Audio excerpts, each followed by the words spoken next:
Welcome back to Master Your Glass with me, Lee Violaro. It is beer o'clock somewhere. And since it is, we're going to drink 6 different beers today, coming from 5 different countries. And since there's always a beer holiday right around the corner, well, when opportunity knocks, we shall drink.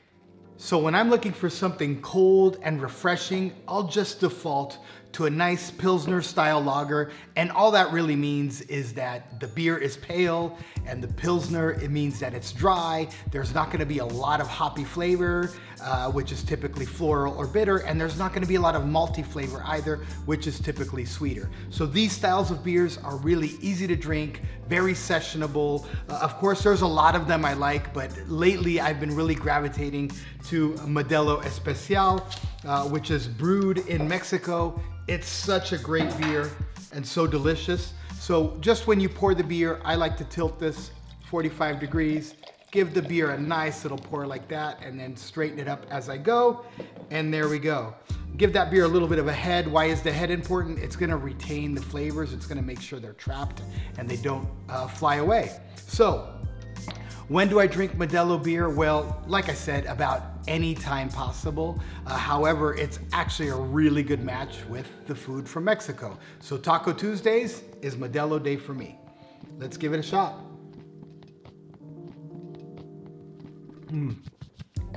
Like I said, just crisp, mouth-watering, thirst-quenching, easy drinking, great beer. You should try it. Okay, so when I'm looking for something just a touch more malty, or I should say just a touch more sweet, I will move on to a blonde ale, and this is 805, made here in America, actually brewed in California.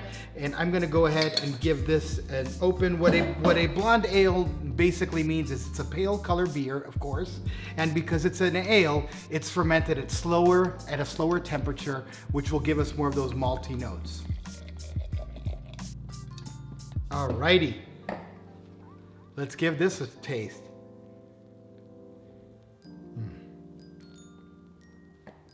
Yeah, like I said, still very crushable, very drinkable. Because there's some more malty sweetness to this, maybe a grilled steak, grilled vegetables. If you're grilling something in the backyard, some barbecue style American food, this is my go-to. All right, still keeping it in the lighter style of beer, but maybe cranking up a little bit the complexity here, is a good Hefeweizen. This is from Germany. It's called Weihenstephaner. And Hefe in German means yeast.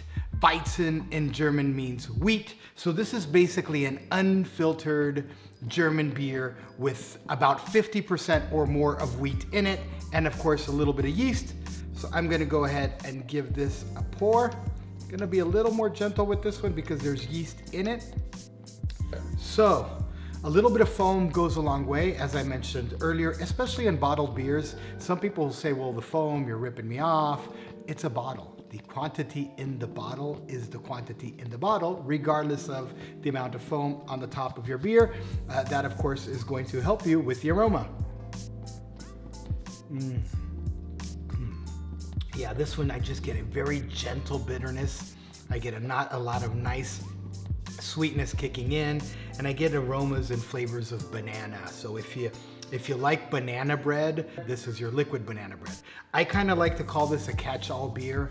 Heavy cheeses, sausage, just about everything goes well with this because it has the body to withstand big food, but it also has that freshness, that acid, that gentle bitterness to withstand those more delicate flavors. So now, when I'm ready to make a bigger commitment to the beer I'm drinking, not just sipping it and grilling or drinking and talking, but I'm really, really ready to have a stronger beer, I will go to a Belgian blonde strong ale, which the word blonde will, of course, already give you some indication. This beer is an 8.5, I believe, or 8.4 alcohol by volume, 8.5. And this is Duvel. This beer is bottle conditioned, which means it is fermented a second time in the bottle.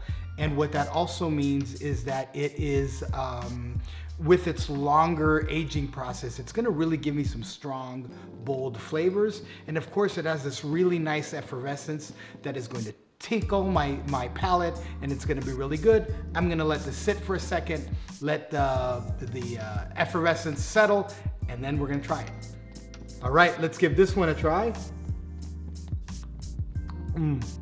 Yeah, Duvel has this really amazing flavor, lightly citrusy, maybe a little lemon, a little bit of grapefruit, but really this big, bold, firm bitterness to it, but it ends really dry.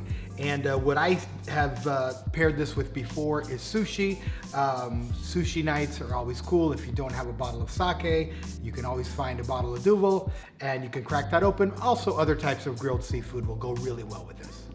So the next style of beer that I love is, I don't crave it very often, but when I'm craving this chocolate milk flavor profile style of beer, of course, the first thing that comes to mind would be a dry Irish stout. And of course, even more than that has been Guinness. But a few years ago, a friend of mine introduced me to Murphy's Irish Stout, and since then, I've been drinking it. This one is This one is fermented in Cork, Ireland, and it's a nitrogenated beer, so similar to Guinness, you'll see that creamy foaminess to it.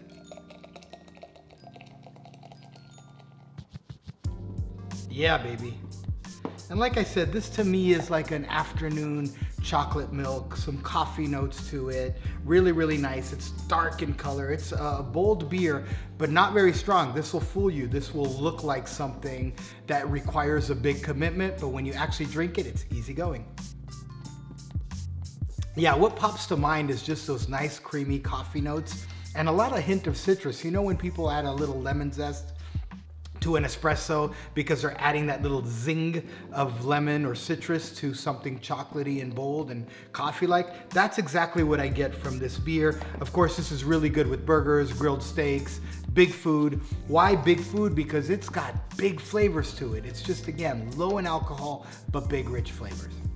Okay, so sometimes I really need something that is more playful and fruity and dessert-like, and when that is the case, I fly right back to Belgium, and in Brussels and in southern Brussels, they make a beer called a lambic. Of course, I've already opened it because this one has a cork in it. So what exactly is a lambic beer? A lambic is a beer that is produced by fermenting it with wild yeast, as opposed to other beers that are made with yeasts that are cultivated or carefully guarded.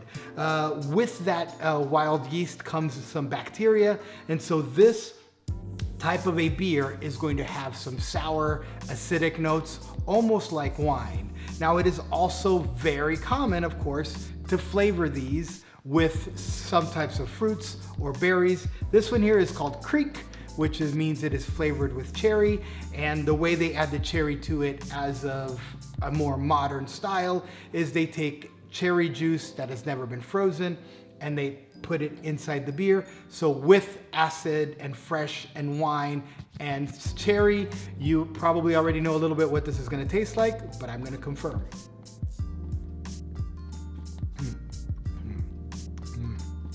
Oh my goodness.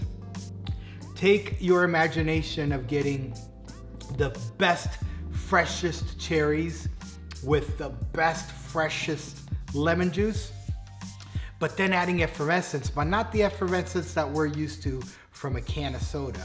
Natural effervescence. Look at this. This is just amazing. Of course, what goes well with a beer like this? I love it with cheesecake, which is one of my favorite desserts, if not my favorite. I love it with chocolate. Just anytime it's dessert time. And by the way, you do not have to pair this, right? This is drink it and enjoy it. I really do hope you enjoyed this episode of Master Glass with me, Livio Laro. Please do come back and get more expert instruction for everyday consumption.